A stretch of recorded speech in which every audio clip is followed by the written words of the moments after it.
Seemingly out of nowhere, a basketball revolution started in an unlikely place. A cluster of young coaches, toiling in relative obscurity in the same town, Boston, and at the same time, the late 1970s and 1980s, ignited a renaissance of the city game. Working in the shadow of the Celtics, Red Sox, and Bruins, they unknowingly invented Boston Ball, a simultaneously old and new path to the top of college basketball.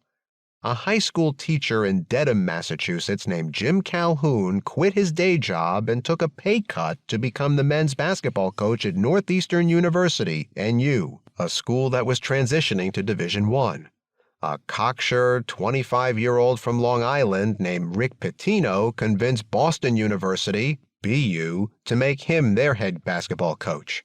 Pitino's boss, Syracuse coach Jim Boeheim, pleaded with his young assistant to wait for a better job to open, describing the BU position as the worst coaching job in the East. Coach Gary Williams left his position at American University in Washington, D.C., a school that played its home games at a National Guard armory, for Boston College, B.C., where he had previously served under Tom Davis.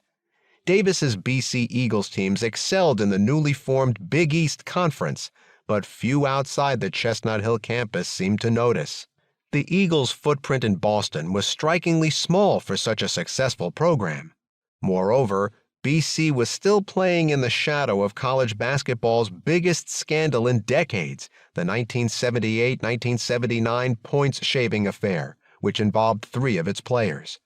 When Williams took over as BC's head coach in 1982, the points-shaving scandal remained the primary thing that most people knew about the school's basketball program, as the federal trials of the players and mobsters involved in the case were ongoing. The formidable challenges faced by all 3 coaches were overcome with a combination of hard work, craftiness, and attention to detail. Above all else, Calhoun, Pitino, and Williams were apostles of the city game. Each one of them embraced the old-time religion of pressure defense, up-tempo offense, skillful ball handling, and board crashing in their coaching. They all played deep benches and built tight-knit teams. None of them had a Bob Kurland or a Bob Lanier in the middle they could dump the ball into for high-percentage shots.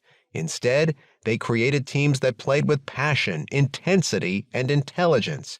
Their teams were always in peak physical condition, and win or lose, the opposition was always in for a battle.